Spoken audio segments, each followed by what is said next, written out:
ಸ್ನೇಹಿತರೆ ನಮಸ್ಕಾರ. SRO YouTube ಚಾನಲ್ಗೆ ಎಲ್ಲರಿಗೂ ಸ್ವಾಗತ ಸುಸ್ವಾಗತ ಅಂತ ಹೇಳ್ತಾ, ಸ್ನೇಹಿತರೆ ಇವತ್ತಿನ ವಿಡಿಯೋದಲ್ಲಿ ಹೊಸ ಅಪ್ಡೇಟ್ ಬಂದಿದೆ. ಏನಪ್ಪ ಇದು ಹೊಸ ಅಪ್ಡೇಟ್ ಅಂದರೆ, ಸ್ನೇಹಿತರೆ ಈಗಾಗಲೇ ನೀವು ಕಾನ್ಸ್ಟೇಬಲ್ ಹುದ್ದೆಗಳಿಗೆ ಅರ್ಜಿ ಆಹ್ವಾನ ಯಾವಾಗ ಬಿಡ್ತಾರಪ್ಪ ಅಂತ ನೀವು ಕೂಡ ಕುತೂಹಲದಿಂದ ಕಾಯ್ಕೊಂಡಿದ್ರಿ. ಅದ್ರ ಬಗ್ಗೆ ಸ್ಟಡಿ ಕೂಡ ಮಾಡ್ತಾ ಇದ್ದಾರೆ. ಈಗ ಸ್ಟೇಟ್ ಗೌರ್ಮೆಂಟ್ ಅಂದರೆ ನಮ್ಮ ಕರ್ನಾಟಕ ಸರ್ಕಾರದಲ್ಲಿ ಈಗ DR ಪೊಲೀಸ್ ಆಗಿರ್ಬೋದು, KSRP ಆಗಿರ್ಬೋದು, ಸಿವಿಲ್ ಪೊಲೀಸ್ ಆಗಿರ್ಬೋದು, ಇದ್ರ ಬಗ್ಗೆ ನೀವು ಈಗಾಗಲೇ ಸ್ಟಡಿ ಕೂಡ ಮಾಡ್ತಿರ್ತೀರ. ಇದ್ರ ಬಗ್ಗೆ ಸಂಪೂರ್ಣ ಮಾಹಿತಿ ಕೂಡ ತಿಳ್ಕೊಂಡು ಸ್ಟಡಿ ಕೂಡ ಮಾಡ್ತಿದೆ. ಹಾಗಿದ್ರೆ ಸೆಂಟ್ರಲ್ ಗೌರ್ಮೆಂಟಲ್ಲಿ ಬರುವಂಥ ಕಾನ್ಸ್ಟೇಬಲ್ ಹುದ್ದೆಗಳಿಗೆ ಈಗ ಅರ್ಜಿ ಆಹ್ವಾನ ಮಾಡಲಾಗಿದೆ ಅಂತ ಹೇಳ್ಬೋದು.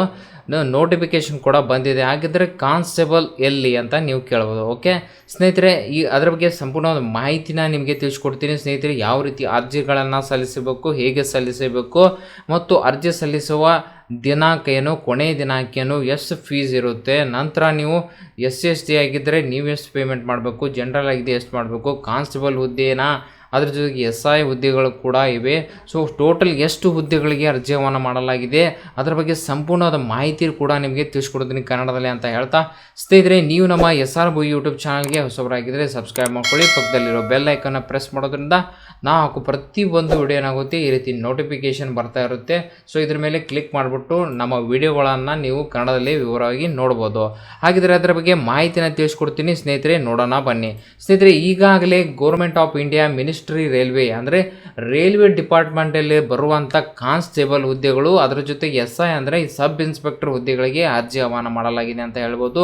ನೋಟಿಫಿಕೇಶನ್ 1/2024 ಅಂತ ಸಬ್ ಇನ್ಸ್ಪೆಕ್ಟರ್ ಮತ್ತು ನೋಟಿಫಿಕೇಶನ್ 2/2024 ಅಂತ ಕಾನ್ಸ್ಟೇಬಲ್ ಹುದ್ದೆಗಳಿಗೆ ಅರ್ಜಿ ಆಹ್ವಾನ ಮಾಡಲಾಗಿದೆ ಅಂತ ಹೇಳ್ಬೋದು. ಸ್ನೇಹಿತರೆ, RPF ಅಂದರೆ ರೈಲ್ವೆ ಪ್ರೊಟೆಕ್ಷನ್ ಸ್ಪೆಷಲ್ ಪೋಸ್ಟ್ ಅಂತ ಕೂಡ ಬರುತ್ತೆ.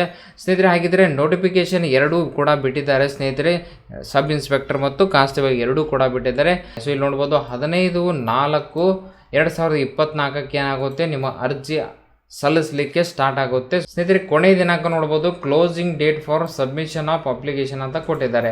ಸೊ 14/5/2024 ಅಂದರೆ ನಿಮಗೆ 1 ತಿಂಗಳ ಕಾಲಾವಕಾಶ ಇರುತ್ತೆ. ಅದರೊಳಗೆ ನೀವು ಅರ್ಜಿಗಳನ್ನು ಸಲ್ಲಿಸಿ ಇದರ ಲಾಭವನ್ನು ಪಡೆದುಕೊಳ್ಬೋದು.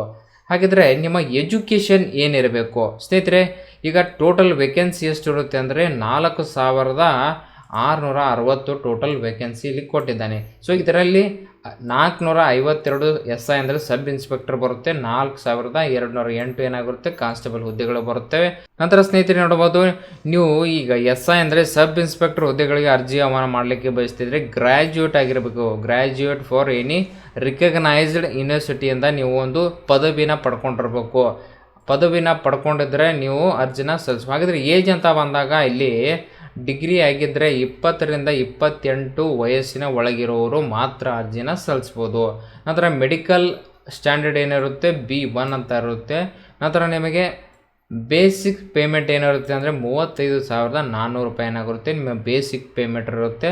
ನಂತರ ಕಾನ್ಸ್ಟೇಬಲ್ ಹುದ್ದೆ ಅಂತ ಬಂದಾಗ ಸ್ನೇಹಿತರೆ, ನೀವು ಬರೀ ಏನಾಗಿರಬೇಕು, ನಿಮ್ಮ SSLC ಪಾಸ್ ಆಗಿದ್ದರೆ ಸಾಕು. ಕಾನ್ಸ್ಟೇಬಲ್ ಹುದ್ದೆ ಅಂತ ಬಂದಾಗ 10th pass or equivalent for recognised board by the government of India ಅಂತ ಕೊಟ್ಟಿದ್ದಾರೆ. ಸೊ 10ನೇ ತರಗತಿ ನೀವು ಪಾಸ್ ಆಗಿದ್ರೆ ಸಾಕು, ಇದಕ್ಕೆ ಅರ್ಜಿನ ಸಲ್ಲಿಸಬಹುದು. ಸಂಬಳ ಅಂತ ಬಂದಾಗ 21,700 ರೂಪಾಯಿ ಏನಾಗಿರುತ್ತೆ ನಿಮ್ಮ ಬೇಸಿಕ್ ಸ್ಯಾಲ್ರಿ ಇರುತ್ತೆ. ಇದು ಕೂಡ B1 ಮೆಡಿಕಲ್ ಸ್ಟ್ಯಾಂಡರ್ಡ್ ಇರುತ್ತೆ. ನಂತರ 18 ವರ್ಷದಿಂದ 28 ವಯಸ್ಸಿನ ಒಳಗಿನ ಅಭ್ಯರ್ಥಿಗಳು ಅರ್ಜಿನ ಸಲ್ಲಿಸ್ಬೋದು.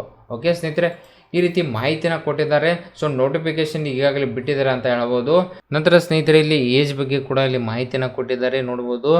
ನಂತರ ಯಾವ ರೀತಿ ಇರುತ್ತೆ, ನಂತರ ಫಿಸಿಕಲ್ ಮೆಜರ್ಮೆಂಟ್ ಯಾವ ರೀತಿ ಇರುತ್ತೆ ಅದ್ರ ಬಗ್ಗೆ ಮಾಹಿತಿ ಕೊಟ್ಟಿದ್ದಾರೆ. ನಂತರ reservation and suitability of person with bench mark disability ಅದು ಕೂಡ ಕೊಟ್ಟಿದ್ದಾರೆ. ನಂತರ ಎಕ್ಸ್ ಸರ್ವಿಸ್ ಮ್ಯಾನ್ ಅದು ಕೂಡ ರಿಸರ್ವೇಷನ್ ಕೊಟ್ಟಿದ್ದಾರೆ. ನಂತರ ರಿಸರ್ವೇಷನ್ ಫಾರ್ ವುಮೆನ್ಸ್ ಅಂದರೆ ಅವರಿಗೆ 15% ಏನು ಮಾಡಿದ್ದಾರೆ, ಅವ್ರು ರಿಸರ್ವೇಷನ್ ಕೂಡ ಕೊಟ್ಟಿದ್ದಾರೆ. ಸೊ ನಂತರ ಇಲ್ಲಿ ರಿಸರ್ವೇಷನ್ SC/ST OBC ಮತ್ತು EWS ಕ್ಯಾಂಡಿಡೇಟ್ ಕೂಡ ಏನು ಮಾಡಿದ್ದಾರೆ ರಿಸರ್ವೇಷನ್ ಕೊಟ್ಟಿದ್ದಾರೆ. ನಂತರ ಮೋಡ್ ಆಫ್ ಎಕ್ಸಾಮಿನೇಷನ್ ಅಂತ ಬಂದಾಗ ಸೊ ಯಾವ ರೀತಿ ಎಕ್ಸಾಮಿನೇಷನ್ ಇರುತ್ತೆ ಇಲ್ಲ ಇದು ಕೂಡ ಕೊಟ್ಟಿದ್ದಾರೆ. ಸೊ CBT ಮೂಲಕ ಏನಾಗುತ್ತೆ ನಿಮ್ಮದು ಎಕ್ಸಾಮಿನೇಷನ್ ಇರುತ್ತೆ. ಕಂಪ್ಯೂಟರ್ ಬೇಸ್ಡ್ ಟೆಸ್ಟ್ ಅಂತ ಇರುತ್ತೆ. ನಂತರ ಸೊ ಈ 3 ಟೆಸ್ಟ್ಗಳು ನಿಮ್ದು ಇರುತ್ತೆ. ಸೊ ಮೊದಲಿಗೆ ನೀವು CBTನ ಕಂಡಕ್ಟ್ ಮಾಡಬೇಕಾಗುತ್ತೆ, ಎಕ್ಸಾಮಿನೇಷನ್ ಪಾಸ್ ಆಗಬೇಕು. ನಂತರ PT ಇರುತ್ತೆ, ಅದ್ರ ಜೊತೆಗೆ PMT ಇರುತ್ತೆ. ಸೊ ಇದನ್ನು ಕ್ಲಿಯರ್ ಮಾಡಿದ್ರೆ ಏನಾಗುತ್ತೆ, ನೀವು ಎಲಿಜಿಬಲ್ ಆಗ್ತೀರಾ. ಓಕೆ, ನಂತರ ಸ್ನೇಹಿತರೆ ಫೀಸ್ ಪೇಮೆಂಟ್ ಅಂತ ಬಂದಾಗ ನೋಡ್ಬೋದು, ಜನರಲ್ ಕ್ಯಾಟಗರಿ ಅವರಿಗೆ 500 ರೂಪಾಯಿ ಅಂತ ಇಲ್ಲಿ ಕೊಟ್ಟು ಫಾರ್ ಆಲ್ ಕ್ಯಾಂಡಿಡೇಟ್ ಅಂತ ಕೊಟ್ಟಿದ್ದಾರೆ. ಓಕೆ, ಅಂಥವ್ರಿಗೆ 500 ರೂಪಾಯಿ ಅಂತ ಇರುತ್ತೆ. Out of this fees 500 and amount of 400 shall be refunded duly deducting bank charges as per applicable on appearing in CBT ಅಂತ ಕೊಟ್ಟಿದ್ದಾರೆ.